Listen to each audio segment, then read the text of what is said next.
देखो कोविड मैं बहुत देखता रहना है, लोग कहते भी रहते हैं कि जी ਹੁਣ ਮੁੱਕ ਚੱਲਿਆ, ਕੁਛ ਨਹੀਂ ਮੁੱਕਿਆ।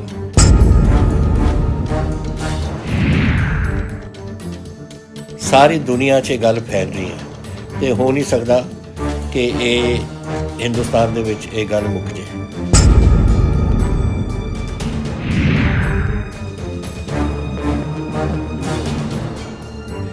ਇਹ ਆਪਾਂ ਨੂੰ ਬਹੁਤ ਇhtiyat ਕਰਨੀ ਪਊ, ਬਹੁਤ ਆਪਾਂ ਨੂੰ ਸੰਭਾਲ ਕੇ ਕੰਮ ਚੱਲਣਾ ਪਊਗਾ, ਤਾਂ ਹੀ ਆਪਾਂ ਇਹਨੂੰ ਕੰਟਰੋਲ 'ਚ ਰੱਖ ਸਕਦੇ।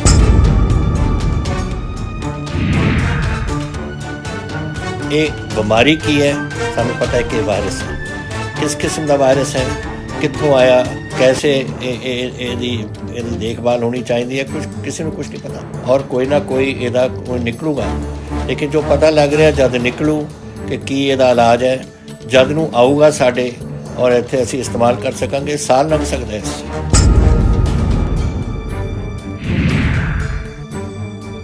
ਸਾਡੇ कोई 4000 ਬੰਦਾ ਗਿਆ ਸੀਗਾ ਰਾਜਸਥਾਨ 'ਚ ਸਰੋਂ ਵੱਢਣ ਲਈ, ਉਹ ਜਿਹੜੇ ਵਾਪਸ ਆਏ और कुछ कोटा तो आए, ये सारे दे नाल फिर एक स्पाइक आई है।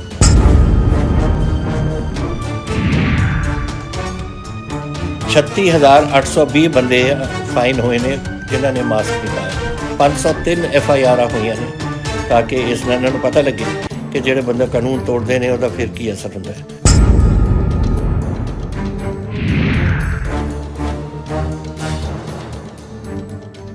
ਪੰਜਾਬ ਦੇ ਮੁੱਖ ਮੰਤਰੀ ਕੈਪਟਨ ਅਮਰਿੰਦਰ ਸਿੰਘ ਨੇ ਆਪਣੇ ਫੇਸਬੁੱਕ ਪੇਜ ਰਾਹੀਂ ਲੋਕਾਂ ਨੂੰ ਸੰਬੋਧਨ ਕੀਤਾ ਤੇ ਉਹਨਾਂ ਦੇ ਪ੍ਰਸ਼ਨਾਂ ਦੇ ਉੱਤਰ ਦਿੱਤੇ। ਇਸ ਦੇ ਨਾਲ ਹੀ ਉਹਨਾਂ ਨੇ ਕਿਹਾ ਕਿ ਕੋਰੋਨਾ ਦੇ ਖਾਤਮੇ ਲਈ ਜੁਰਮਾਨਿਆਂ 'ਚ ਵਾਧਾ ਕੀਤਾ ਗਿਆ ਤੇ ਇਸ ਲਈ ਲੋਕ ਬਾਹਰ ਜਾਣ ਸਮੇਂ ਮਾਸਕ ਪਾ ਕੇ ਰੱਖਣ ਤੇ ਸੜਕਾਂ ਤੇ ਥੁੱਕ ਨਾ ਸੁੱਟਣ।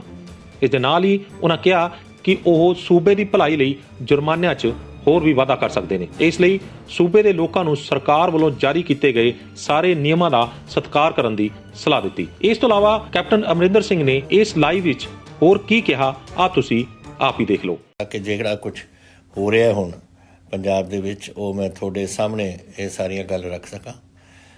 ਇਹ ਸ਼ੁਰੂ ਤਾਂ ਹੋਇਆ ਸੀ ਇਹ ਕੋਵਿਡ ਤੋਂ, ਔਰ ਫਿਰ ਫਸਲ ਵੱਢੀ ਜਾ ਰਹੀ ਸੀ। ਲੋਕਾਂ ਨੂੰ ਫਿਕਰ ਸੀ ਕਿ ਫਸਲ ਦਾ ਕੀ ਹੋਊਗਾ। ਵੈਸੇ ਇਹ ਸਾਰੀਆਂ ਗੱਲਾਂ ਤੁਸੀਂ ਮੈਥੋਂ ਜਾਣਨਾ ਚਾਹੁੰਦੇ ਸੀ। ਪਹਿਲੀ ਗੱਲ ਤਾਂ ਵਧਾਈ ਮੈਂ ਤੁਹਾਨੂੰ ਪਿਛਲੀ ਵਾਰ ਵੀ ਦਿੱਤੀ, ਫਿਰ ਦਿੰਦਾ। ਹੁਣ ਕੱਲ੍ਹ ਪਰਸੋਂ ਨੂੰ ਆਪਣੀ ਵਾਢੀ ਖਤਮ ਹੋ ਜਾਣੀ ਹੈ, ਖਰੀਦ ਖਤਮ ਹੋ ਜਾਣੀ ਹੈ, ਔਰ 128 ਲੱਖ ਸਾਡੇ ਮੈਟ੍ਰਿਕ ਟਨ ਤੱਕ ਇਹ ਆਪਣੀ ਫਸਲ ਐਤਕੀ ਪਹੁੰਚੀ ਹੈ।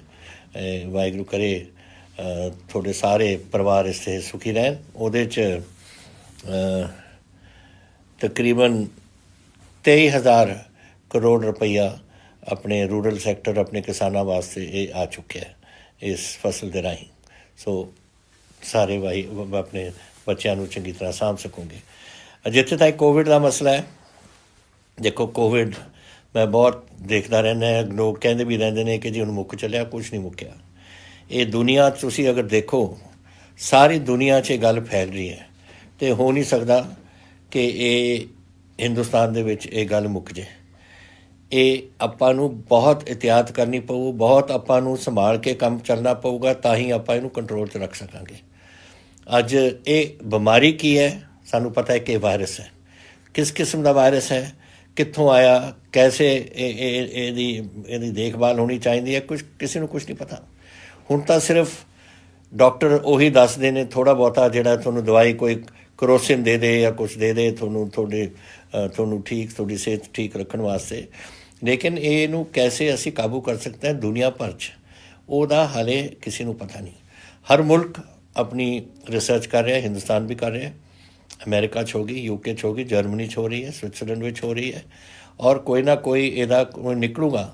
ਲੇਕਿਨ ਜੋ ਪਤਾ ਲੱਗ ਰਿਹਾ ਜਦ ਨਿਕਲੂ ਕਿ ਕੀ ਇਹਦਾ ਇਲਾਜ ਹੈ, ਜਦ ਨੂੰ ਆਊਗਾ ਸਾਡੇ ਔਰ ਇੱਥੇ ਅਸੀਂ ਇਸਤੇਮਾਲ ਕਰ ਸਕਾਂਗੇ। ਸਾਲ ਲੰਘ ਸਕਦਾ ਇਸ 'ਚ, ਤਾਂ ਸਾਨੂੰ ਤਿਆਰੀ ਪੂਰੀ ਆਪਾਂ ਨੂੰ ਰੱਖਣੀ ਪਊਗੀ, ਔਰ ਅਸੀਂ ਰੱਖ ਰਹੇ ਹਾਂ। ਪੰਜਾਬ ਦੇ ਵਿੱਚ ਮੈਂ ਇਹ ਤੁਹਾਡੀ ਹਿੰਮਤ ਹੈ ਜਿਹੜੀ ਤੁਸੀਂ ਸਾਰਿਆਂ ਨੇ ਆਪਣੀ ਇਹਦਾ ਬਚਾਓ ਕੀਤਾ ਹੈ। ਜੋ ਅਸੀਂ ਸਰਕਾਰ ਵੱਲੋਂ ਤੁਹਾਨੂੰ ਦੱਸਦੇ ਰਹੇ ਹਾਂ ਕਿ ਡਾਕਟਰ ਇਹ ਕਹਿੰਦੇ ਨੇ ਕਿ ਤੁਸੀਂ ਆਪਣੇ ਘਰਾਂ ਦੇ ਵਿੱਚ ਰਹੋ, ਤੁਸੀਂ ਮਾਸਕ ਪਾਓ, ਤੁਸੀਂ ਬਾਹਰ ਆਪਣੇ ਜਾ ਕੇ ਜਦੋਂ ਜਾਂਦੇ ਹੋ ਤੁਸੀਂ ਲੋਕਾਂ ਨੂੰ 6 ਫੁੱਟ ਤੋਂ ਘੱਟ ਨਾ ਤੁਸੀਂ ਆਪਣਾ ਵਕਫਾ ਰੱਖੋ ਤਾਂ ਕਿ ਤੁਸੀਂ ਉਹਨਾਂ ਦੇ ਨਾਲ ਜਿਹੜੀ ਗੱਲ ਤੁਸੀਂ ਉਹਨਾਂ ਨਾਲ ਕਰਨੀ ਹੈ। ਉਹ ਇਹ ਸਾਰੀਆਂ ਚੀਜ਼ਾਂ ਦੱਸੀਆਂ। ਫਿਰ ਡਾਕਟਰਾਂ ਨੇ ਕਿਹਾ ਹੱਥ ਧੋ, ਸਾਬਣ ਇਸਤੇਮਾਲ ਕਰੋ, ਜਿੰਨੀ ਵਾਰ ਧੋ ਸਕਦੇ ਹੋ ਉਨਾ ਚੰਗਾ ਹੈ। ਇਹਦੇ ਜਿਹੜੀਆਂ ਤੁਸੀਂ ਗੱਲਾਂ ਕੀਤੀਆਂ ਨੇ ਨਾ, ਉਹਦੇ ਨਾਲ ਪੰਜਾਬ ਦੇ ਵਿੱਚ ਕਾਬੂ ਰਿਹਾ। ਇਹ ਸ਼ੁਰੂਆਤ ਕਿੱਥੋਂ ਹੋਈ ਸੀ? ਜਦੋਂ ਕੁਛ ਸਾਡੇ NRI ਬਾਹਰੋਂ ਆਏ, ਕੁਛ 에ਅਰਪੋਰਟ ਆਏ ਆਪਣੇ ਅੰਮ੍ਰਿਤਸਰ, ਕੁਛ ਆਏ ਆਪਣੇ ਮੋਹਾਲੀ ਵਿੱਚ, ਔਰ ਕੁਛ ਦਿੱਲੀ ਰਾਹੀਂ ਆਏ। 1,35,000 ਆਏ। ਉੱਥੋਂ ਸ਼ੁਰੂਆਤ ਹੋਈ। ਥੋੜ੍ਹੀ ਬਹੁਤੀ ਨਵਾਂ ਸ਼ਹਿਰ ਵਿੱਚ ਔਰ ਥੋੜ੍ਹੀ ਬਹੁਤੀ ਹੁਸ਼ਿਆਰਪੁਰ ਵਿੱਚ। ਉਸ ਤੋਂ ਬਾਅਦ ਫਿਰ ਇਹ ਜਿਹੜਾ ਨਿਜ਼ਾਮੂਦੀਨ ਦਾ ਉੱਥੋਂ ਦਿੱਲੀ ਤੋਂ ਉੱਥੋਂ ਆਏ, ਉਹ ਮਾਨਸਾ, ਸੰਗਰੂਰ ਉੱਧਰਲੇ ਪਾਸੇ, ਉੱਥੇ ਇਹ ਗੱਲ ਉੱਥੇ ਫੈਲ ਗਈ। ਫਿਰ ਉਸ ਤੋਂ ਬਾਅਦ ਜਿਹੜੇ ਸਾਡੇ ਨੰਦੇੜ ਸਾਹਿਬ ਤੋਂ ਆਏ, ਔਰ ਉਹਨਾਂ ਦੇ ਨਾਲ ਹੀ ਸਾਡੇ ਕੋਈ 4,000 ਬੰਦਾ ਗਿਆ ਸੀਗਾ ਰਾਜਸਥਾਨ 'ਚ ਸਰੋਂ ਵੱਢਣ ਲਈ, ਉਹ ਜਿਹੜੇ ਵਾਪਸ ਆਏ, ਔਰ ਕੁਛ ਕੋਟਾ ਤੋਂ ਆਏ। ਇਹ ਸਾਰਿਆਂ ਦੇ ਨਾਲ ਫਿਰ ਇੱਕ ਸਪਾਈਕ ਆਈ, ਲੇਕਿਨ ਉਹ ਵੀ ਕਾਬੂ ਅਸੀਂ ਕਰ ਲਈ। ਸੋ ਬਾਹਰੋਂ ਜਿਹੜੀਆਂ ਆਈਆਂ ਨੇ ਉਹ ਕਾਬੂ ਹੋ ਗਿਆ। ਹੁਣ ਕੀ ਹੋ ਰਿਹਾ ਉਰੇ? ਹੁਣ ਇੱਕ ਜਦੋਂ ਕੋਈ ਬਾਹਰੋਂ ਆਉਂਦਾ ਹੈ, ਔਰ ਅਗਰ ਉਹ ਬੰਦਾ ਬਗੈਰ ਡਾਕਟਰ ਦੇ ਕੋਲ, ਆਪਣੇ ਜਿੱਥੇ ਸਾਡੀ ਟੀਮਸ ਨੇ ਉਹਨਾਂ ਨੂੰ ਰਿਪੋਰਟ ਕਰੇ ਬਗੈਰ ਆਪਣੇ ਘਰਾਂ ਚਲੇ ਜਾਂਦਾ ਹੈ, ਫਿਰ ਸਾਨੂੰ ਉਹਨਾਂ ਨੂੰ ਜਾ ਕੇ ਪਿੱਛੋਂ ਭਾਲਣਾ ਪੈਂਦਾ ਕਿ ਕਿਹਨੂੰ ਮਿਲਿਆ ਇਹ ਬੰਦਾ। ਹੁਣ ਦੇਖੋ ਤੁਸੀਂ ਕਿ ਅਸੀਂ ਜਿਹੜੇ ਬੰਦੇ ਆਏ ਨੇ ਉਰੇ, ਉਹਨਾਂ ਦੇ ਜਿਹੜੇ ਅੱਗੇ ਜਾ ਕੇ ਮਿਲੇ ਨੇ ਜਦ ਬਿਮਾਰੀ ਦੇ ਹਾਲਾਤ ਦੇ ਵਿੱਚ 9,560 ਬੰਦੇ, ਜਿਨ੍ਹਾਂ ਨੂੰ ਸਾਨੂੰ ਟਰੇਸ ਕਰਨਾ ਪਿਆ, ਭਾਲਣਾ ਪਿਆ, ਔਰ ਫਿਰ ਉਹਨਾਂ ਦੀ ਸਾਨੂੰ ਇਲਾਜ ਕਰਾਉਣਾ, ਦੇਖਣਾ ਪਿਆ ਕਿ ਇਹਨਾਂ ਨੂੰ ਕੋਵਿਡ ਤਾਂ ਨਹੀਂ ਹੋ ਰਿਹਾ, ਔਰ ਉਹਨਾਂ ਦੇ ਵਿੱਚੋਂ ਕੁਝ ਨਿਕਲੇ ਨੇ। ਹੁਣ ਅੱਜ ਦੇਖੋ, ਕੱਲ੍ਹ ਪਰਸੋਂ ਦੀ ਗੱਲ ਹੈ, 23 ਬੰਦੇ ਸੇ ਨਵੇਂ ਕੋਵਿਡ ਵਾਲੇ ਸਾਡੇ ਪੰਜਾਬ 'ਚ। ਕੱਲ੍ਹ ਰਾਤ ਜਿਹੜੇ ਅੱਜ ਖਬਰ ਮੇਰੇ ਕੋਲ ਆਈ ਹੈ ਉਹ 19 ਨੇ, ਔਰ ਅੱਜ ਦੀ ਖਬਰ ਆਊਗੀ ਕੱਲ੍ਹ ਨੂੰ, ਉਹ ਦੇਖਾਂਗੇ ਉੱਥੇ ਕੀ ਹੁੰਦਾ ਹੈ। ਲੇਕਿਨ ਹਿੰਦੁਸਤਾਨ 'ਚ ਸਭ ਤੋਂ ਘੱਟ ਹੈ। 2158 ਬੰਦਿਆਂ ਨੂੰ ਕੋਵਿਡ ਹੋਇਆ, ਔਰ ਅੱਜ 1946 ਬੰਦੇ ਅੱਜ ਅਸੀਂ ਉਹ ਇਲਾਜ ਕਰਕੇ ਵਾਪਸ ਚਲੇ ਗਏ। 402 ਹਾਲੇ ਸਾਡੇ ਇਲਾਜ ਦੇ ਵਿੱਚ ਰਹੇ ਨੇ। ਲੇਕਿਨ ਇਹ ਜਿਹੜੇ ਬੰਦੇ ਆਏ ਨੇ 23 ਪਰਸੋਂ ਔਰ 19 ਕੱਲ੍ਹ, ਇਹ ਬਾਹਰੋਂ ਨਹੀਂ ਆਏ, ਇਹ ਇੱਥੋਂ ਹੀ ਫੈਲ ਰਹੀ ਹੈ ਬਿਮਾਰੀ। ਔਰ ਇਹ ਜਿਹੜੀ ਫੈਲ ਰਹੀ ਹੈ, ਇਹ ਮੈਨੂੰ ਖਤਰਾ ਹੈ ਇਸ ਗੱਲ ਦਾ। ਇਹ ਸਟੇਜ 3 'ਤੇ ਆ ਕੇ ਜਦ ਇਹ ਫੈਲਣ ਲੱਗ ਜਾਏ ਔਰ ਹੋਰਾਂ ਨੂੰ ਲੱਗ ਜਾਏ, ਇਹ ਵੱਧ ਸਕਦੀ ਹੈ। ਇਸ ਕਰਕੇ ਇਹ ਬਹੁਤ ਜ਼ਰੂਰੀ ਹੈ ਕਿ ਇਸ ਨੂੰ ਖਤਰਾ ਸਮਝ ਕੇ ਤੁਸੀਂ ਅੱਜ ਵੀ ਉਹੀ ਜੋ ਡਾਕਟਰ ਤੁਹਾਨੂੰ ਦੱਸਦੇ ਨੇ, ਆਪਣਾ ਮਾਸਕ ਪਾਓ। ਮੈਂ ਤੁਹਾਨੂੰ ਦੱਸ ਦਿੰਦਾ ਕਿ ਇੱਥੇ ਲੋਕ ਕਈ ਮਾਸਕ ਨਹੀਂ ਪਾਉਂਦੇ, ਔਰ ਆਹ ਮੇਰੇ ਕੋਲ ਅੰਕੜੇ ਨੇ ਜਿਹੜੇ ਮੈਂ ਤੁਹਾਨੂੰ ਦੱਸਣਾ ਚਾਹੁੰਦਾ ਕਿ ਮੈਨੂੰ ਸੋਸ਼ਲ ਮੀਡੀਆ 'ਤੇ ਕਈ ਲੋਕ ਪੁੱਛਦੇ ਨੇ, ਤੁਸੀਂ ਲੋਕ ਮਾਸਕ ਬਗੈਰ ਆਉਂਦੇ ਨੇ, ਤੁਸੀਂ ਕੋਈ ਕਦਮ ਨਹੀਂ ਚੱਕ ਰਹੇ। ਮੈਂ ਦੱਸਾਂ ਤੁਹਾਨੂੰ ਕਿਹੜੇ ਮਾਸਕ ਦੇ ਬਗੈਰ ਆਏ ਨੇ। 17 ਮਈ ਤੋਂ ਲੈ ਕੇ 28 ਮਈ ਤੱਕ 11 ਦਿਨਾਂ 'ਚ 36,820 ਬੰਦੇ ਫਾਈਨ ਹੋਏ ਨੇ ਜਿਨ੍ਹਾਂ ਨੇ ਮਾਸਕ ਨਹੀਂ ਪਾਇਆ, ਔਰ 4,032 ਬੰਦੇ ਫਾਈਨ ਹੋਏ ਨੇ ਜਿਨ੍ਹਾਂ ਨੇ ਸੜਕਾਂ ਦੇ ਵਿੱਚ ਥੁੱਕਿਆ। ਹੁਣ ਇਹ ਬਿਮਾਰੀ ਫੈਲਦੀ ਕੈਸੇ ਹੈ? ਇਹ ਥੁੱਕ ਤੋਂ ਫੈਲਦੀ ਹੈ। ਔਰ ਤੁਸੀਂ ਅਗਰ ਥੁੱਕੀ ਜਾਓ ਸਾਰੇ ਕਿਤੇ, ਔਰ ਤੁਸੀਂ ਆਪਣੇ ਮਾਸਕ ਨਾ ਪਾਓ, ਤਾਂ ਤੁਸੀਂ ਬਿਮਾਰੀ ਫੈਲਾਉਣ ਦੀ ਗੱਲਾਂ ਕਰ ਰਹੇ ਹੋ। ਔਰ ਇਹ ਇੱਥੇ, ਔਰ ਇਹਨਾਂ 'ਤੇ 503 FIR ਹੋਈਆਂ ਨੇ, ਤਾਂ ਕਿ ਇਸ ਨਾਲ ਇਹਨਾਂ ਨੂੰ ਪਤਾ ਲੱਗੇ ਕਿ ਜਿਹੜੇ ਬੰਦੇ ਕਾਨੂੰਨ ਤੋੜਦੇ ਨੇ ਉਹਦਾ ਫਿਰ ਕੀ ਅਸਰ ਹੁੰਦਾ ਹੈ। ਇਹ ਪਿਛਲੇ 24 ਘੰਟਿਆਂ ਦੇ ਵਿੱਚ 6,061 ਬੰਦੇ ਨੇ ਜਿਹੜੇ ਮਾਸਕ ਦੇ ਵਿੱਚ, ਜਿਨ੍ਹਾਂ ਨੇ ਨਹੀਂ ਪਾਈ, ਔਰ ਜਿਨ੍ਹਾਂ ਨੂੰ ਉਹਨਾਂ ਨੇ ਫਾਈਨ ਕੀਤਾ ਪੁਲਿਸ ਨੇ। ਔਰ 863 ਬੰਦੇ ਨੇ ਜਿਨ੍ਹਾਂ ਨੇ ਕੱਲ੍ਹ ਦੇ ਦਿਨ ਥੁੱਕ ਕਰਦੇ ਉਹਨਾਂ ਨੂੰ ਫੜਿਆ ਗਿਆ ਸੀ, ਔਰ ਇਹਨਾਂ 'ਤੇ 29 FIR ਹੋਈਆਂ ਨੇ। ਹੁਣ ਦੇਖ ਲਓ ਕਿ ਤੁਸੀਂ ਇਹ ਗੱਲਾਂ ਸਾਰੀਆਂ ਭੁੱਲ ਰਹੇ ਹੋ ਜੋ ਦੱਸੀਆਂ ਨੇ, ਔਰ ਇਹ ਚੀਜ਼ਾਂ ਨੇ ਜਿਹੜੀਆਂ ਇੱਥੇ ਇਸ ਬਿਮਾਰੀ ਨੂੰ ਫੈਲਾਉਂਦੀਆਂ ਨੇ। ਤਾਂ ਇਹ ਬੜੀ ਮਾੜੀ ਗੱਲ ਹੈ। ਤੁਸੀਂ ਅਗਰ ਆਪਣੇ ਪੰਜਾਬ ਨੂੰ ਬਚਾਉਣਾ ਹੈ, ਆਪਣੇ ਗੁਆਂਢ ਨੂੰ ਬਚਾਉਣਾ, ਆਪਣੇ ਪਿੰਡ ਨੂੰ ਬਚਾਉਣਾ, ਆਪਣੇ ਸ਼ਹਿਰ ਨੂੰ ਬਚਾਉਣਾ, ਤਾਂ ਆਹੀ ਤੁਹਾਨੂੰ ਕਰਨਾ ਪਊਗਾ। ਆਹ ਜਿਹੜੀਆਂ ਗੱਲਾਂ ਤੁਸੀਂ ਕੀਤੀਆਂ ਨੇ ਬਿਲਕੁਲ ਗਲਤ ਬਾਤ ਹੈ, ਔਰ ਇਹਨਾਂ ਨੂੰ ਜਿਨ੍ਹਾਂ ਨੇ ਕੀਤੀਆਂ ਨੇ ਭੁਗਤਣਾ ਪਊ। ਹਰ ਚੀਜ਼ 'ਤੇ 500 ਰੁਪਏ ਦਾ ਇੱਕ ਫਾਈਨ ਹੈ, ਤੁਹਾਨੂੰ ਪਤਾ ਹੈ। ਕੋਈ ਮਾਸਕ ਨਹੀਂ ਪਾਊਗਾ ਔਰ ਫੜਿਆ ਗਿਆ ਤਾਂ 500 ਰੁਪਏ ਦਾ ਫਾਈਨ। ਅਗਰ ਥੁੱਕਿਆ ਔਰ ਉਹ ਫੜਿਆ ਗਿਆ, 500 ਰੁਪਏ ਦਾ ਫਾਈਨ। ਇਹ ਸਾਰੀਆਂ ਚੀਜ਼ਾਂ ਇਹੀ ਤਰੀਕਾ ਹੈ ਕਿ ਲੋਕ ਸਮਝਣਗੇ, ਨਹੀਂ ਤਾਂ ਕੋਈ ਸਮਝਦਾ ਹੀ ਨਹੀਂ। ਕੋਈ ਸਮਝਦੇ ਨਹੀਂ ਕਿ ਸਾਰੀ ਗੱਲ ਹੀ ਮੁੱਕ ਗਈ। ਇਹ ਗੱਲ ਨਹੀਂ ਮੁੱਕੀ, ਇਹਨੇ ਅੱਗੇ ਫੈਲਣਾ ਹੈ। ਔਰ ਇਸ ਕਰਕੇ ਮੈਂ ਇਸ ਨੂੰ ਤੁਹਾਨੂੰ ਹੁਣ ਬੇਨਤੀ ਕਰਨਾ ਚਾਹੁੰਦਾ ਕਿ ਇਹਨੂੰ ਸੀਰੀਅਸਲੀ, ਬਹੁਤ ਗੰਭੀਰਤਾ ਨਾਲ ਸੋਚ ਕੇ ਇਹ ਤੁਸੀਂ ਕਦਮ ਚੱਕੋ। ਤੁਸੀਂ ਹੁਣ ਮੈਨੂੰ ਪੁੱਛੋਗੇ, ਮੈਨੂੰ ਕਈਆਂ ਨੇ ਪੁੱਛਿਆ ਕਿ ਕਦੋਂ ਤੁਸੀਂ ਇਸ ਲਾਕਡਾਊਨ ਨੂੰ ਚੱਕੋਗੇ, ਲੋਕਡਾਊਨ ਤਾਂ ਚੱਕਿਆ ਹੀ ਚੱਕਿਆ ਹੈ, ਕਿਉਂਕਿ 7 ਵਜੇ ਸਵੇਰੇ ਤੋਂ ਲੈ ਕੇ ਸ਼ਾਮ ਤੱਕ ਤੁਹਾਨੂੰ ਅਸੀਂ ਪੂਰੀ ਖੁੱਲ੍ਹ ਛੁੱਟੀ ਦੇ ਸਕਦੀ ਹੈ ਕਿ ਤੁਸੀਂ ਬਾਹਰ ਜਾ ਕੇ ਆਪਣੀ ਦੁਕਾਨਾਂ ਜਿਹੜਾ ਕੁਝ ਖਰੀਦਣਾ ਤੁਸੀਂ ਖਰੀਦੋ। ਲੇਕਿਨ ਸ਼ਾਮ ਦੇ 7 ਵਜੇ ਤੋਂ ਲੈ ਕੇ ਸਵੇਰ ਦੇ 7 ਵਜੇ ਤੱਕ ਉਹ government of India the curfew ਹੈ। ਹੁਣ ਗਵਰਨਮੈਂਟ ਆਫ ਇੰਡੀਆ ਕੀ ਦੱਸਦੇ ਨੇ ਉਹ ਦੇਖਾਂਗੇ 31 ਤਰੀਕ ਨੂੰ। 31 ਤਰੀਕ ਨੂੰ ਪ੍ਰਾਈਮ ਮਿਨਿਸਟਰ ਜ਼ਰੂਰ ਕੁਛ ਨਾ ਕੁਛ ਐਲਾਨ ਕਰਨਗੇ, ਕਿਉਂਕਿ ਉਹਨਾਂ ਦਾ ਲੋਕਡਾਊਨ 31 ਤਰੀਕ ਤੱਕ ਹੈ ਕਰਫਿਊ। ਹੁਣ ਤਾਂ ਹੀ ਸੁਧਰਿਆ ਕੰਮ, ਔਰ ਮੈਂ ਨਹੀਂ ਚਾਹੁੰਦਾ ਕਿ ਇੱਕ ਆਊਟ ਆਫ ਕੰਟਰੋਲ ਚਲਾ ਜਾਏ। ਬੰਬਈ ਦੇ ਵਿੱਚ ਦੇਖਿਆ ਤੁਸੀਂ ਲੱਖਾਂ ਦੇ ਬੰਦੇ ਉੱਥੇ ਹੋਏ ਨੇ। ਅਮਰੀਕਾ 1 ਲੱਖ ਤਾਂ ਮਰ ਗਏ ਉੱਥੇ, ਔਰ ਪਤਾ ਨਹੀਂ 17 ਲੱਖ ਨੇ ਜਿਹੜੇ ਇਸ ਵੇਲੇ ਕੋਵਿਡ ਦੇ ਨਾਲ ਨੇ। UK ਦੇਖੋ 34,000 ਮਰ ਗਏ, ਔਰ ਪਤਾ ਨਹੀਂ ਕਿੰਨੇ ਲੱਖਾਂ 'ਚ ਉੱਥੇ ਜਰਮਨੀ ਦੇ ਵਿੱਚ, ਸਵਿਟਜ਼ਰਲੈਂਡ ਵਿੱਚ, ਸਾਰੇ ਮੁਲਕਾਂ ਦੇ ਵਿੱਚ ਇਹੀ ਹੋ ਰਿਹਾ ਹੈ। ਤਾਂ ਅਸੀਂ ਆਪਣੇ ਪੰਜਾਬ ਨੂੰ ਬਚਾਇਆ ਹੋਇਆ, ਔਰ ਹੁਣ ਇਹੋ ਜਿਹੀ ਗੱਲ ਨਾ ਆਪਾਂ ਕੋਈ ਕਰ ਦਈਏ ਜਿਹਦੇ ਨਾਲ ਬਿਲਕੁਲ ਆਪਾਂ ਹੋਰ ਨੁਕਸਾਨ ਕਰਾ ਲਈਏ ਆਪਣਾ।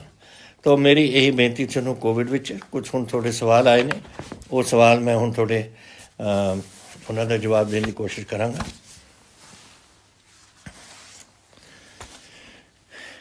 ਪਹਿਲਾ ਸਵਾਲ ਤਾਂ ਇਹ ਕੀ ਤੁਸੀਂ ਕਰ ਸਕੋਗੇ, ਉਹਨਾਂ ਨੇ ਕਿਸੇ ਨੇ ਪੁੱਛਿਆ ਦੀਪਾਂਸ਼ੂ ਜੀ ਨੇ, ਕਿ ਆਪਣੀਆਂ ਨੌਕਰੀਆਂ ਆਪਾਂ ਪੰਜਾਬ 'ਚ ਵਧਾ ਸਕੀਏ। ਦੇਖੋ ਵੀਰੋ, ਨੌਕਰੀਆਂ ਬਣਦੀਆਂ ਨੇ ਕੈਸੇ? ਸਰਕਾਰੀ ਨੌਕਰੀਆਂ ਹੁੰਦੀਆਂ ਨੇ ਪਰ ਉਹ ਤਾਂ ਛੋਟੀਆਂ ਹੀ ਹੁੰਦੀਆਂ ਨੇ। ਜਿੰਨੇ ਰਿਟਾਇਰ ਹੁੰਦੇ ਨੇ ਉਹਨੇ ਨਵੇਂ ਬੰਦੇ ਆ ਜਾਂਦੇ ਨੇ, ਕੋਈ ਨਵੀਂ ਕੋਈ ਚੀਜ਼ ਲੱਗ ਜਾਂਦੀ ਹੈ, ਉਹਦੇ ਥੋੜ੍ਹੇ ਜਿਹੇ ਹੋਰ ਲੱਗ ਜਾਂਦੇ ਨੇ। ਇੰਡਸਟਰੀ ਦੇ ਵਿੱਚ ਹੁਣ ਖੁਸ਼ੀ ਦੀ ਇਹ ਗੱਲ ਹੈ ਕਿ ਪਹਿਲਾਂ ਜਿੱਥੇ 2% ਸੀ, ਔਰ ਸਿਰਫ 2% ਸਾਡੀ 2,56,000 ਦੇ ਵਿੱਚੋਂ ਇੰਡਸਟਰੀ ਚੱਲ ਰਹੀ ਸੀ, ਉਹ ਗੋਬਿੰਦਗੜ੍ਹ ਥੋੜ੍ਹੀ ਬਹੁਤੀ ਔਰ ਥੋੜ੍ਹੀ ਫਾਰਮਾਸਿਊਟੀਕਲ ਇੰਡਸਟਰੀ ਚੱਲ ਰਹੀ ਸੀ। ਹੁਣ ਕੁਝ ਦਿਨਾਂ 'ਚ ਜਦ ਤੋਂ ਇਹ ਖੋਲ੍ਹਿਆ ਸੈਂਟਰ ਨੇ, ਉਦੋਂ ਤੋਂ 85% ਦੀ ਸਾਡੀ ਇੰਡਸਟਰੀ ਹੁਣ ਚੱਲ ਪਈ ਹੈ, ਔਰ ਸਾਡੇ ਲੇਬਰ ਵੀ ਉੱਥੇ ਹੈ। ਤੁਸੀਂ ਨੌਕਰੀਆਂ ਦੀ ਗੱਲ ਕੀਤੀ, 65% ਸਾਡੀ ਲੇਬਰ ਇਸ ਵੇਲੇ ਸਾਡੇ ਉਹ ਫੈਕਟਰੀਆਂ ਦੇ ਵਿੱਚ ਕੰਮ ਕਰ ਰਹੀ ਹੈ। ਸੋ ਇਹ ਲੇਬਰ ਦਾ ਤਾਂ ਆਹੀ ਤਰੀਕਾ ਹੈ। ਹੁਣ ਝੋਨੇ ਦੀ ਬਜਾਈ ਸ਼ੁਰੂ ਹੋਣੀ ਆ, ਉੱਥੇ ਵੀ ਲੇਬਰ ਲੱਗੂ। ਫਿਰ ਵਾਢੀ ਹੋਣੀ ਆ, ਉੱਥੇ ਵੀ ਲੱਗੂ। ਫਿਰ ਕਣਕ ਦੀ ਬਜਾਈ ਹੋ, ਉੱਥੇ ਵੀ ਲੱਗੂ। ਤਾਂ ਸਾਰੀਆਂ ਇਹ ਕੋਈ ਖੇਤੀਬਾੜੀ ਨਾਲ ਸੰਬੰਧਿਤ ਨੇ, ਕੋਈ ਫੈਕਟਰੀਆਂ ਦੇ ਨਾਲ ਸੰਬੰਧਿਤ ਨੇ, ਕੋਈ ਹੋਰ ਨੌਕਰੀਆਂ ਨੇ ਜਿਹੜੀਆਂ ਲੋਕ ਆਪਣੀਆਂ ਕਰਦੇ ਨੇ, ਕੋਈ ਕੰਸਟਰਕਸ਼ਨ ਇੰਡਸਟਰੀ ਵਿੱਚ ਹੈ, ਕੋਈ ਕਿਤੇ ਹੈ।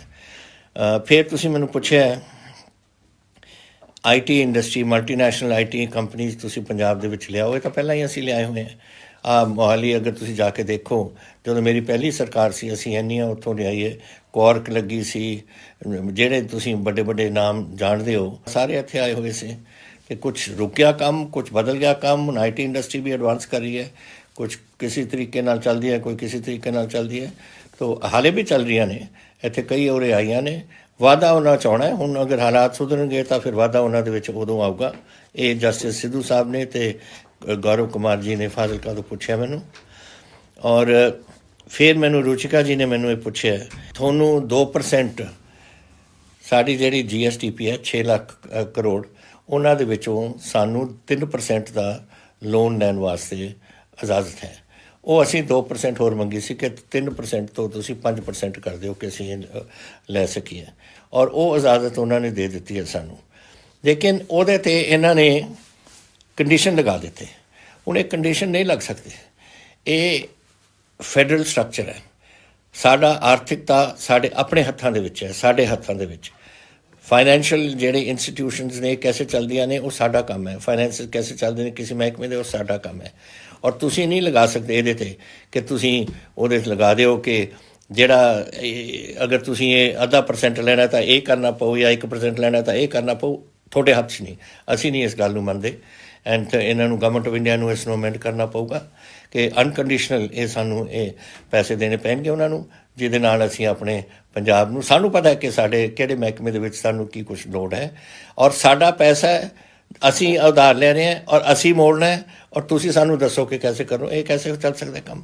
ਇਹੀ ਸਾਡੀ ਪ੍ਰੋਬਲਮ ਅੱਜ ਤੋਂ ਨਹੀਂ, ਜਦ ਝਗੜਾ ਵੀ ਪੰਜਾਬ ਦੇ ਵਿੱਚ ਇੱਕ ਵਾਰ ਹੋਇਆ ਸੀ ਕਈ ਸਾਲ 1970-80 ਦੇ ਵਿੱਚ, ਇੱਕ ਜਿਹੜੀ ਮੰਗ ਸੀ ਆਈ ਸੀ ਫੈਡਰਲ ਸਟਰਕਚਰ ਦੀ, ਜਿਹੜੀ ਕਿ ਤੁਸੀਂ ਸਾਡੇ ਤੋਂ ਸਾਰੀਆਂ ਤਾਕਤਾਂ ਖਿੱਚ ਰਹੇ ਹੋ। ਇਹ ਬਿਲਕੁਲ ਗਲਤ ਬਾਤ ਹੈ। ਅਸੀਂ ਸਟੇਟ ਹੈ, ਅਸੀਂ ਚਲਾਉਂਦੇ ਹਾਂ, ਲੋਕਾਂ ਨੂੰ ਅਸੀਂ ਚਲਾਉਂਦੇ ਹਾਂ, ਔਰ ਇਹ ਅਸੀਂ ਸਾਰੇ ਸਟੇਟ ਰਲ ਕੇ ਇੱਕ ਮੁਲਕ ਬਣਾਉਂਦੇ ਨੇ। ਪਰ ਸਾਡੀ ਜਿਹੜੀ ਆਰਥਿਕਤਾ ਹੈ ਔਰ ਸਾਡੀ ਸੰਭਾਲ ਹੈ ਉਹ ਸਾਡੇ ਕੋਲ ਹੋਣੀ ਚਾਹੀਦੀ ਹੈ।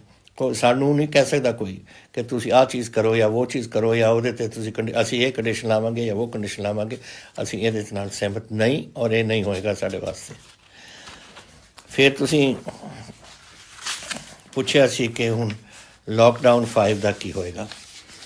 ਪਹਿਲੀ ਗੱਲ ਤਾਂ ਇਹ ਹੈ ਕਿ ਜਿਹੜਾ ਲੋਕਡਾਊਨ ਹੈ ਨਾ, ਅੱਧਾ ਸਵੇਰ ਤੋਂ 7 ਵਜੇ ਤੱਕ, ਸ਼ਾਮ ਦੇ 7 ਵਜੇ ਤੱਕ ਅਸੀਂ ਖੋਲ੍ਹ ਦਿੱਤੀ ਸਭ ਕੁਝ ਕਿ ਆਪਣੇ ਫੈਕਟਰੀਆਂ ਵੀ ਚੱਲਣ, ਕਮਰਸ ਵੀ ਚੱਲੇ, ਆਪਣੇ ਕੰਮਾਂ 'ਚ ਤੁਸੀਂ ਜਾਓ। ਸ਼ਾਮ ਦਾ 7 ਵਜੇ ਤੋਂ ਲੈ ਕੇ ਸਵੇਰ ਦੇ 7 ਵਜੇ ਤੱਕ ਉਹ government of India the curfew ਲੱਗਿਆ ਹੋਇਆ ਹੈ। ਉਹ ਹੁਣ ਗਵਰਨਮੈਂਟ ਆਫ ਇੰਡੀਆ ਕੀ ਕਰਦੀ ਹੈ 31 ਤਰੀਕ ਨੂੰ, ਉਹ ਸਾਨੂੰ ਦੱਸਣਗੇ। ਲੇਕਿਨ ਅਸੀਂ ਕੋਸ਼ਿਸ਼ ਕਰਾਂਗੇ ਕਿ ਹੋਰ ਰਾਹਤ ਦਿੱਤੀ ਜਾਵੇ ਲੋਕਾਂ ਨੂੰ, ਔਰ ਉਹ ਤੁਹਾਨੂੰ ਦੱਸਾਂਗੇ ਕਿ ਕੀ ਹੈ। ਲੇਕਿਨ ਇਸ ਤੋਂ ਪਹਿਲਾਂ ਕਿ ਅਸੀਂ ਇਹ ਫੈਸਲਾ ਕਰੀਏ, ਮੈਂ ਅੱਜ ਆਪਣੇ ਸਲਾਹਕਾਰਾਂ ਨੂੰ ਸਾਰਿਆਂ ਨੂੰ ਸੱਦ ਕੇ ਇਸ ਦੇ ਬਾਰੇ ਗੱਲ ਕੀਤੀ ਸੀ, ਕੋਵਿਡ ਬਾਰੇ।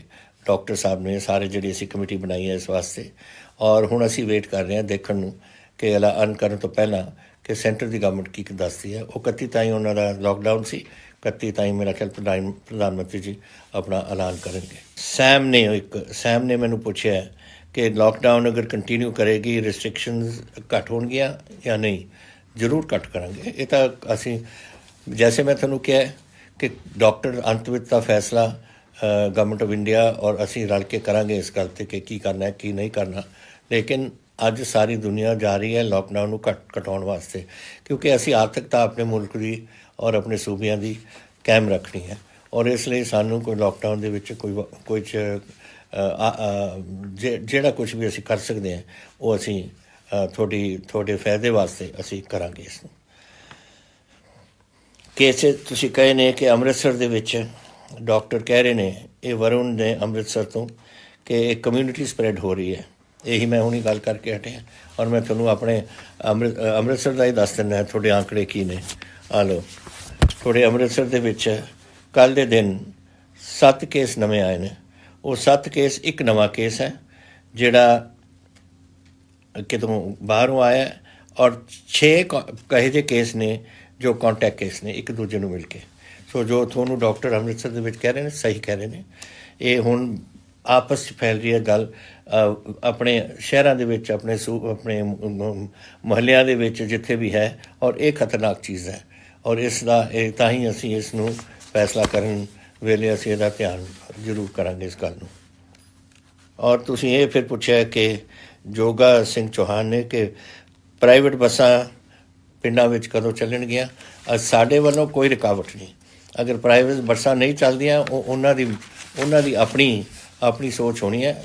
ਪੰਜਾਬ ਸਰਕਾਰ ਨੇ ਤਾਂ ਖੁੱਲ੍ਹ ਕਰ ਦਿੱਤੀ ਹੈ ਕਿ ਤੁਸੀਂ ਜਿਹੜੀ ਬੱਸਾਂ ਨੇ ਚੱਲਣਾ, ਜਿਹੜੀ ਬੱਸਾਂ ਕੰਪਨੀਆਂ ਨੇ ਚੱਲਣੀਆਂ ਉਹ ਚਲਾਉਣ। ਜਿਹੜੇ ਲੋਕ ਆ ਰਹੇ ਨੇ ਬਾਹਰੋਂ, ਉਹਨਾਂ ਨੂੰ ਸਾਰਿਆਂ ਨੂੰ ਚੈੱਕ ਕੀਤਾ ਜਾ ਰਿਹਾ ਹੈ। ਕਈਆਂ ਦਾ ਜਿਨ੍ਹਾਂ ਦਾ ਕੋਈ ਸਿੰਪਟਮ ਨਹੀਂ, ਜਿੱਥੇ ਕੋਈ ਇਹੋ ਜਿਹੀ ਲੱਗਦੀ ਨਹੀਂ ਕਿ ਇਹਨਾਂ ਨੂੰ ਕੁਛ ਹੈ ਕੋਈ ਬਿਮਾਰੀ, ਉਹਨਾਂ ਨੂੰ ਅਸੀਂ ਘਰ ਭੇਜਦੇ ਹਾਂ ਔਰ ਉੱਥੇ ਘਰ ਦੇ ਵਿੱਚ ਕੁਆਰੰਟੀਨ ਕਰਵਾ ਰਹੇ ਹਾਂ। ਉਹ ਕੁਆਰੰਟੀਨ 14 ਦਿਨ ਦੀ ਰਹਿੰਦੀ ਹੈ। ਕੁਆਰੰਟੀਨ ਦਾ ਮਤਲਬ ਉੱਥੇ ਬੰਦ ਆਪਣੇ ਘਰਾਂ 'ਚ ਉਹਨਾਂ ਨੂੰ ਰਹਿਣਾ ਪਊ। ਬਾਹਰ ਇੱਕ ਨੋਟਿਸ ਲੱਗ ਜੂ ਕਿ ਘਰ ਕੁਆਰੰਟੀਨ ਦੇ ਵਿੱਚ ਹੈ, ਔਰ ਮੈਡੀਕਲ ਐਡਵਾਈਸ ਦੇ ਅਧੀਨ, ਮੈਡੀਕਲ ਸੰਭਾਲ ਦੇ ਅਧੀਨ ਇਹ ਰਹਿਣਗੇ ਜਦੋਂ ਤਾਈਂ ਡਾਕਟਰ ਕਹਿਣਗੇ ਤੁਸੀਂ ਠੀਕ ਹੋ, ਹੁਣ ਤੁਸੀਂ ਬਾਹਰ ਜਾ ਸਕਦੇ ਹੋ। ਸੋ ਇਹ ਜਿੱਥੇ ਵੀ ਹੋਏਗਾ ਇਹੋ ਜਿਹੀ ਗੱਲ, ਅਗਰ ਤੁਹਾਨੂੰ ਕਿਸੇ ਨੂੰ ਪਤਾ ਲੱਗਦਾ ਹੈ ਕਿ ਕੋਈ ਆ ਰਿਹਾ ਔਰ ਬਗੈਰ ਗਵਰਨਮੈਂਟ ਨੂੰ ਦੱਸੇ ਜਾਂ ਬਗੈਰ ਸਾਡੇ DC ਨੂੰ ਜਾਂ SDM ਨੂੰ, ਜੋ ਵੀ ਸਾਡੇ ਅਫਸਰ ਉੱਥੇ ਲੱਗੇ ਹੋਏ ਨੇ, ਉਹਨਾਂ ਨੂੰ ਦੱਸੇ, ਉਹ ਆ ਕੇ ਘਰ 'ਚ ਰਹਿ ਰਿਹਾ, ਜ਼ਰੂਰ ਇਹ ਗੱਲ ਉਹਨਾਂ ਨੂੰ ਪਹੁੰਚਾ ਦਿਓ, ਕਿਉਂਕਿ ਤੁਹਾਡੀ ਆਪਣੀ ਸੰਭਾਲ ਇਸ ਗੱਲ 'ਚ ਹੈ ਕਿ ਤੁਸੀਂ ਦੱਸ ਦਿਓ ਕਿ ਜੀ ਫਲਾਣਾ ਬੰਦਾ ਆਇਆ, ਉਹਨੇ ਆਪਣੇ ਕਿਸੇ ਕੋਲ ਗਿਆ ਨਹੀਂ, ਸਿੱਧੇ ਆਪਣੇ ਘਰ 'ਚ ਗਿਆ, ਦੱਸੋ। ਫਿਰ ਸਾਨੂੰ ਇਹ ਚੈੱਕ ਕਰਾਉਣਾ ਸਾਡੇ ਵਾਸਤੇ ਜ਼ਰੂਰੀ ਪਊਗਾ ਤਾਂ ਕਿ ਅਸੀਂ ਇਸ ਬਿਮਾਰੀ ਨੂੰ ਕੰਟਰੋਲ ਕਰ ਸਕੀਏ ਉੱਥੇ।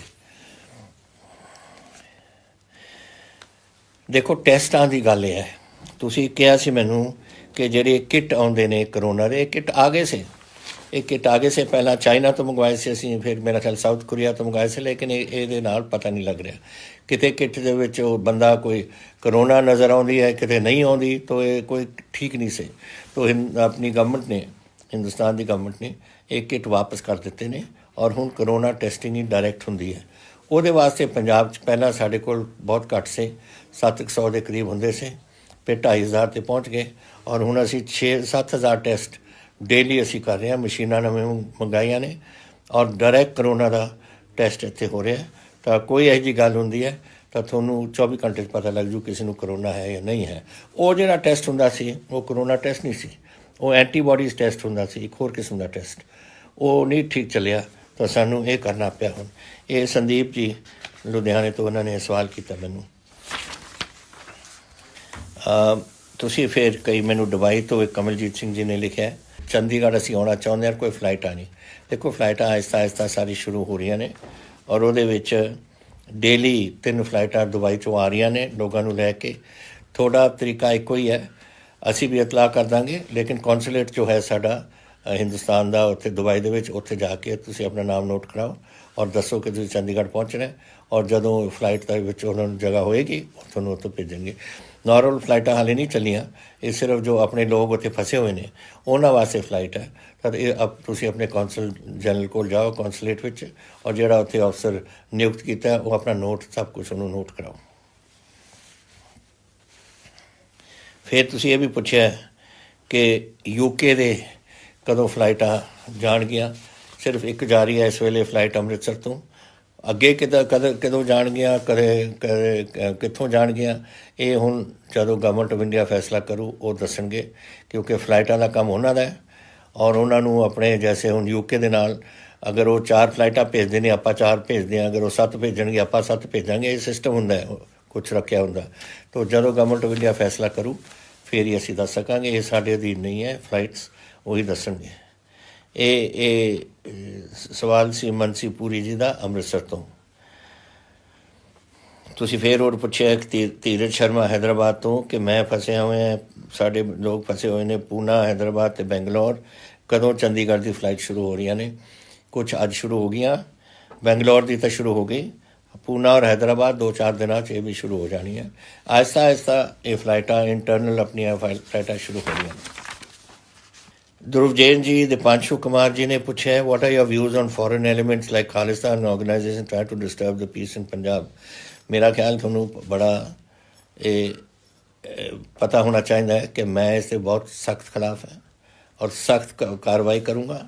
ਮੈਂ ਪੰਜਾਬ ਦੀ ਆਬ ਹਵਾ ਵਿਗੜਨੀ ਦੇਣੀ ਔਰ ਚਾਹੇ ਅੱਜ ਹੀ ਆਇਆ ਇੱਕ ਬੰਦਾ ਉੱਥੇ, ਇਹ ਸਾਡੇ ਪੰਜਾਬ ਹਿੰਦੁਸਤਾਨ 'ਚ ਤੋਂ ਇਹ ਬੈਨ ਲੱਗੀ ਇਸ ਦੇ ਉੱਪਰ, ਇਹ ਲੋਕਾਂ ਨੂੰ ਉੱਥੇ ਖਰਾਬ ਕਰਦਾ ਔਰ ਇਹਨੂੰ ਹੁਣ ਔਖ ਇਹ ਹੈ ਕਿ ਜਦੋਂ ਇਹਨਾਂ ਦਾ ਟਰੂਡੋ ਆਇਆ ਸੀ ਉਹਦੇ ਪ੍ਰਾਈਮ ਮਿਨਿਸਟਰ, ਮੈਂ ਉਹਨੂੰ ਲਿਸਟ ਦਿੱਤੀ ਸੀ ਕਿ ਕਿਹੜੇ ਇਹ ਬਦਮਾਸ਼ੀ ਕਰਦੇ ਨੇ ਔਰ ਪੰਜਾਬ ਦੀ ਆਬ ਹਵਾ ਖਰਾਬ ਕਰਦੇ ਨੇ, ਅਤੇ ਵਿੱਚ ਹੀ ਇਹਦਾ ਨਾਂ ਸੀ ਪਤਵੰਤ ਸਿੰਘ ਦਾ। ਔਰ ਇਹ ਹੁਣ ਉੱਥੇ ਜਾ ਕੇ ਰੋੜਾ ਪਾ ਰਿਹਾ, ਪਰ ਟਰੂਡੇ ਨੂੰ ਆਏ ਨੂੰ 2 ਸਾਲ ਹੋ ਗਏ ਨੇ, ਪਤਾ ਨਹੀਂ ਹੁਣ ਤਾਂ ਹੀ ਸੁੱਤਾ ਪਿਆ ਸੀ ਉਹ ਕੁਝ, ਪਰ ਇਹੀ ਬੰਦਾ ਹੈ ਜਿਹੜਾ ਸਾਡੀ ਵਿਗਾੜ ਪਾਉਣ ਦੀ ਕੋਸ਼ਿਸ਼ ਕਰਦਾ। ਇਹ ਅਗਰ ਇਹ ਸਮਝਦਾ ਹੈ ਕਿ ਇਹ ਜੇ ਇੰਨੀ ਹਿੰਮਤ ਹੈ ਨਾ, ਵੜ ਕੇ ਦੇਖੇ ਪੰਜਾਬ 'ਚ, ਮੈਂ ਸਿੱਧਾ ਕਰਕੇ ਇਹਨੂੰ ਛੱਡੂੰਗਾ ਉੱਥੇ। ਇਸ ਕਿਸਮ ਦੀ ਪੰਜਾਬ ਦੇ ਵਿੱਚ ਇੱਕ ਗੱਲ ਸੁਣ ਲਓ, ਬਹੁਤ ਸਾਡਾ ਨੁਕਸਾਨ ਹੋਇਆ। 14 ਸਾਲ ਅਸੀਂ ਇੱਥੇ ਭੁਗਤੇ ਹਾਂ, ਪਤਾ ਨਹੀਂ ਕਿੰਨੇ ਲੋਕ ਮਰੇ ਨੇ, ਕਿੰਨਾ ਇੱਥੇ ਨੁਕਸਾਨ ਆਰਥਿਕ ਤੌਰ 'ਤੇ ਹੋਇਆ, ਕਿੰਨੇ ਪੁਲਿਸ ਵਾਲੇ ਮਰੇ ਨੇ, ਕਿੰਨੇ ਆਮ ਜਨਤਾ ਮਰੀ ਹੈ। ਥੋੜ੍ਹਾ ਖਿਆਲ ਮੈਂ ਹੁਣ ਦੇਊਂਗਾ ਇਹਨੂੰ ਪਤਵੰਤ ਇਹਨਾਂ ਨੂੰ, ਇਹ ਜਿਹੇ ਬੰਦਿਆਂ ਨੂੰ ਉਰੇ ਵੜ ਕੇ ਕੁਛ ਕਰਨ ਦਾ ਬਿਲਕੁਲ ਨਹੀਂ ਆਉਣਾ।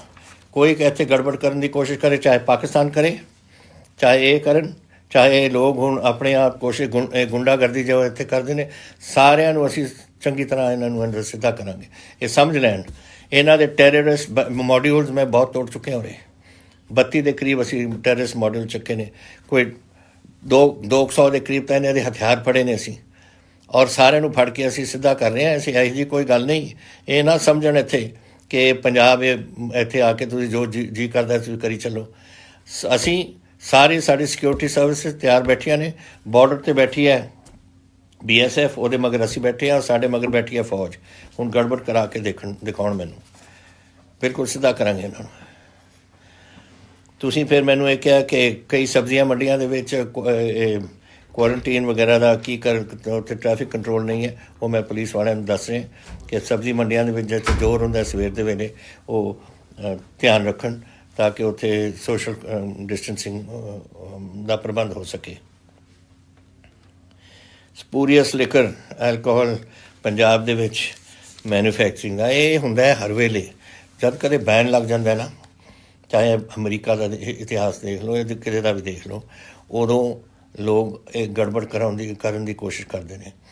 ਹੁਣ ਜਦ ਸਾਡਾ ਬੈਨ ਲੱਗ ਗਿਆ ਸੀ ਕਿ ਲਿਕਰ ਦੀ ਸੇਲ ਨਹੀਂ ਹੋਣੀ, ਲਿਕਰ ਫੈਕਟਰੀਆਂ ਨਹੀਂ ਚੱਲ ਸਕਦੀਆਂ। ਆ ਹੈ ਤੁਹਾਡਾ ਆંકੜੇ, ਦੇਖ ਲਓ ਪੰਜਾਬ ਕੀ ਹੋ ਰਿਹਾ ਸੀ ਕਿ ਅਸੀਂ ਇਲਿਸਿਟ ਲਿਕਰ 17/5 ਤੋਂ ਲੈ ਕੇ 25/5 ਤੱਕ ਅਸੀਂ FIR 1729 ਕੀਤੀਆਂ ਨੇ। ਜਿਹੜੇ ਬੰਦੇ ਪਕੜੇ ਗਏ ਨੇ, ਅਰੈਸਟ ਹੋਏ ਨੇ ਔਰ ਅੰਦਰ ਜੇਲ੍ਹ 'ਚ ਨੇ 1360। ਔਰ ਜਿੰਨੀ ਇਲਿਸਿਟ ਲਿਕਰ ਹੈ, ਜੋ ਦੇਸੀ ਲਿਕਰ ਬਣਾਉਂਦੇ ਨੇ, 16,583 ਲੀਟਰ ਇਹ ਅਸੀਂ ਪਕੜਿਆ।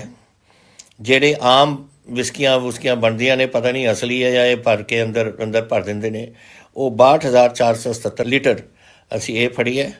ਔਰ ਲਾਹਣ ਕਿਲੋਆਂ ਦੇ ਵਿੱਚ 4,71,371 ਆ ਤਾਂ ਤੁਸੀਂ ਇੱਥੇ ਕਰਦੇ ਹੋ।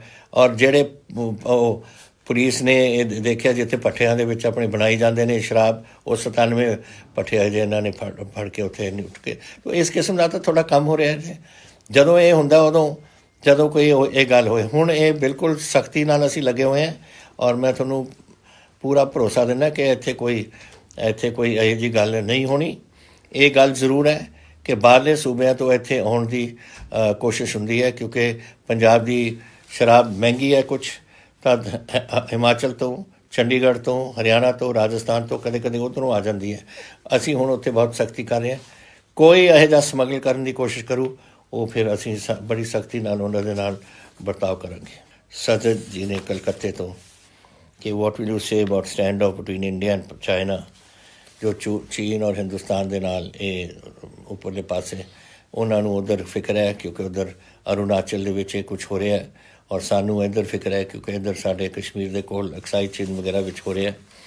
ਇੱਕ ਗੱਲ ਇਹ ਦੇਖ ਲਓ, ਅੱਜ ਅਸੀਂ ਕਿਸੇ ਦੇਸ਼ ਦੇ ਨਾਲ ਕੋਈ ਲੜਾਈ ਨਹੀਂ ਚਾਹੁੰਦੇ। ਅਸੀਂ ਚਾਹੁੰਦੇ ਹਾਂ ਕਿ ਆਪਣੇ ਹਾਲਾਤ ਸੁਧਰਨ ਔਰ ਆਪਾਂ ਆਪਣੇ ਕੰਮ ਕਰੀਏ, ਉਹ ਆਪਣਾ ਕੰਮ ਕਰਨ। ਲੇਕਿਨ ਅਗਰ ਇਹ ਇਹੋ ਜਿਹੀ ਗੱਲਾਂ ਕਰਦੇ ਨੇ, ਜਿੱਥੇ ਅਸੀਂ ਬਣਾ ਰਹੇ ਹਾਂ ਆਪਣੀ ਪੌਂਗੋਂਗ ਸੋ ਦੇ ਕੋਲ, ਚੁਸ਼ੂਲ ਦੇ ਕੋਲ ਅਸੀਂ ਬਣਾਉਂਦੇ ਹਾਂ ਆਪਣੀ ਇੱਕ ਸੜਕ, ਉਹਨਾਂ ਨੂੰ ਕੀ ਤਕਲੀਫ ਹੈ ਇਸ ਕੰਮ 'ਚ? ਜਦੋਂ ਉਹਨਾਂ ਨੇ ਸਾਡੇ ਏਰੀਆ 'ਚ ਐਕਸਾਈਜ਼ ਚਿੰਨ ਦੇ ਵਿੱਚ ਇਹ ਸਭ ਕੁਝ ਸਾਂਭੀ ਬੈਠੇ ਨੇ ਔਰ ਸੜਕਾਂ ਬਣਾ ਰਹੇ ਨੇ, ਸਾਡੀ ਏਰੀਆ 'ਚ ਉਹ ਬਣਾ ਰਹੇ ਨੇ, ਉਹ ਅਸੀਂ ਉਹਨਾਂ ਨੂੰ ਕਹਿੰਦੇ ਰਹਿੰਦੇ ਹਾਂ, ਉਹ ਕੁਝ ਸੁਣਦੇ ਨਹੀਂ। ਲੇਕਿਨ ਅਸੀਂ ਇੱਕ ਸੜਕ ਬਣਾਉਂਦੇ ਹਾਂ, ਉਹਨਾਂ ਨੂੰ ਤਕਲੀਫ ਹੋ ਰਹੀ ਹੈ ਕੋਈ ਕਿਸਮ ਦੀ। ਤੋ ਆਪਾਂ ਜੈਸੇ ਅਗਰ ਡਿਪਲੋਮੈਟਿਕ ਤਰੀਕੇ ਨਾਲ ਇਹਦਾ ਕੋਈ ਸਮਝੌਤਾ ਹੋ ਸਕਦਾ ਤਾਂ ਬੜੀ ਅੱਛੀ ਗੱਲ ਹੈ, ਹੋ ਜੇ।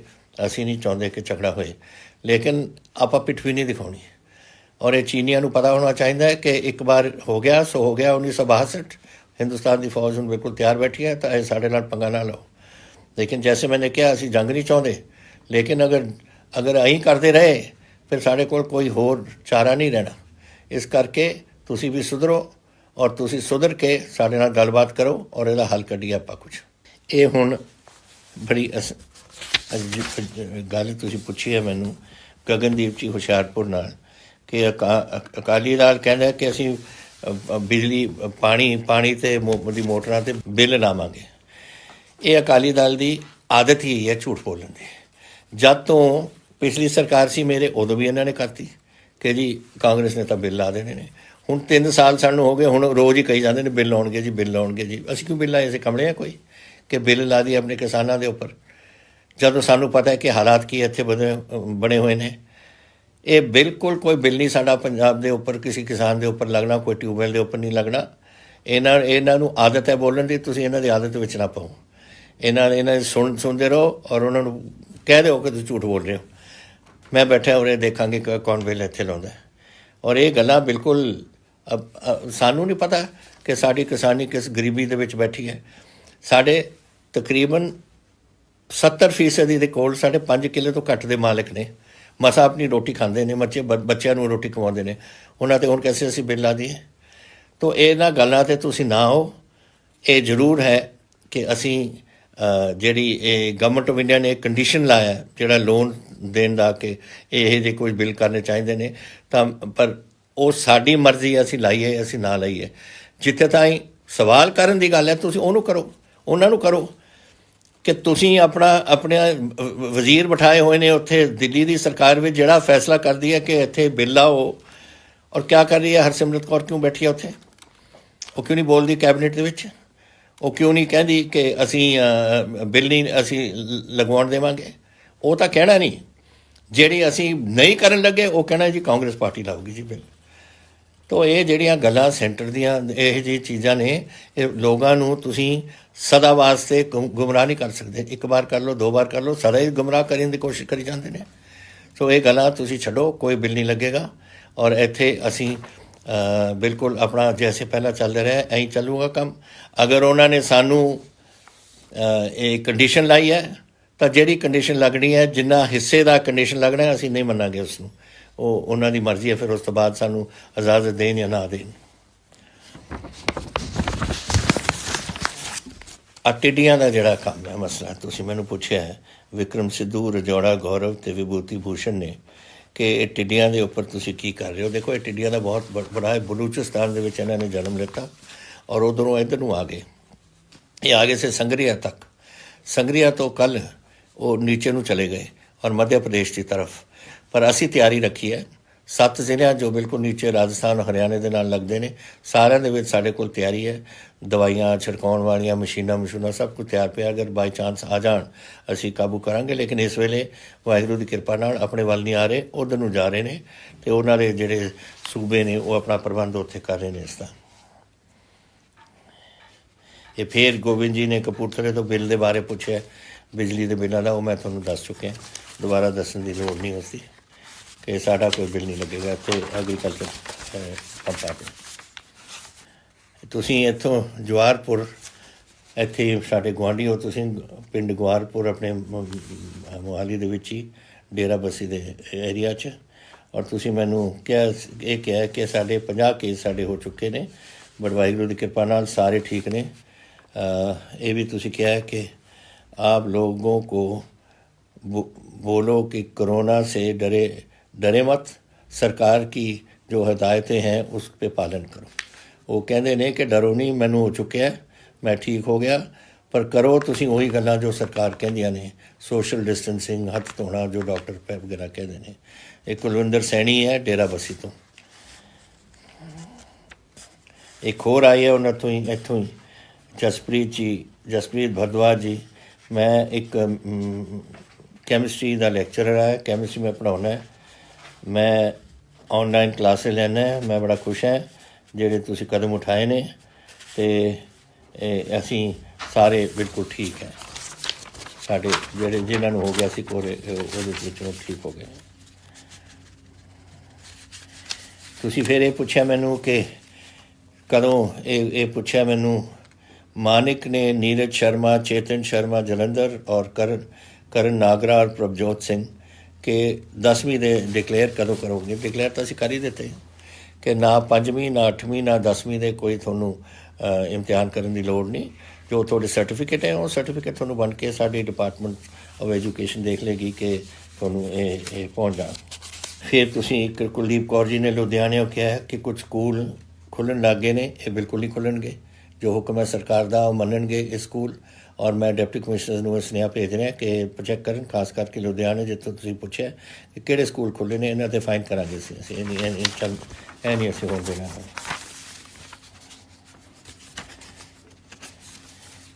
फिर एक गुरा महल भाई बठिंडा, उन्हें कहा कि जिहड़ा तुसीं कोविड-19 का तुसीं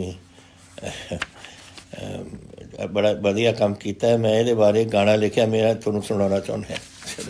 चलो सुन लांगे गोरा जी, असीं तुहाडा गाना चलो एक दिन आ जाओ, फिर मैनूं सुना देना। और लेबर रिफॉर्म्स सी जिहड़ी तुसीं मैनूं पुछया इत्थे कि लेबर रिफॉर्म्स का एनी प्लान, कोई कदम तुसीं चक रहे हो पंजाब दे विच। देखो, लेबर एक जिहड़ी वधिया इकोनॉमी चल रही है, आर्थिकता चल रही है और वाइब्रेंट इकोनॉमी होवे, बड़ी तगड़े तरीके नाल ये वधदी होवे, तो लेबर का जिहड़ा भी उन्होंने दुख है वो साडा दूर करना साडा काम है। एंड ये ताकि कानून भी चले और लेबर भी खुश रहे। ये दोनों चीज़ां असी अगर कोई इहो जी गल हुंदी है सानू दसो, असी जरूर इहदा कोई हल कढांगे। ना इंडस्ट्री चल सकती है लेबर बगैर, और ना लेबर दे कोई ਨੌਕਰੀਆਂ ਮਿਲਣੀਆਂ ਜਾਂ ਸਾਧਨ ਬਣਨਗੇ ਜਦ ਤਾਈਂ ਇੰਡਸਟਰੀ ਨਾ ਹੋਏ। ਤਾਂ ਤੁਹਾਨੂੰ ਦੋਨੋਂ ਇੱਕ ਭਾਈ ਪੈਣ ਦੇ ਤਰੀਕੇ ਨਾਲ ਜਾਂ ਭਾਈ ਪਾਈ ਦੇ ਤਰੀਕੇ ਨਾਲ ਤੁਹਾਨੂੰ ਚੱਲਣਾ ਪਊ। ਪੰਜਾਬ ਇੱਕ ਸੂਬਾ ਹੈ ਜਿੱਥੇ ਵਧੀਆ ਤਰੀਕੇ ਨਾਲ ਇੱਥੇ ਚੱਲਦਾ ਰਿਹਾ ਔਰ ਅਸੀਂ ਚੱਲਣਾ ਚਾਹੀਦਾ ਇੱਕ ਭਾਈ ਪਾਈ ਦੇ ਇੱਕ ਤਰੀਕੇ ਨਾਲ। ਉਹੀ ਤੁਹਾਡਾ ਕਦਮ ਆਪਾਂ ਨੂੰ ਆਪਣੇ ਪੰਜਾਬ ਦੇ ਵਿੱਚ ਰੱਖਣਾ ਪਊ।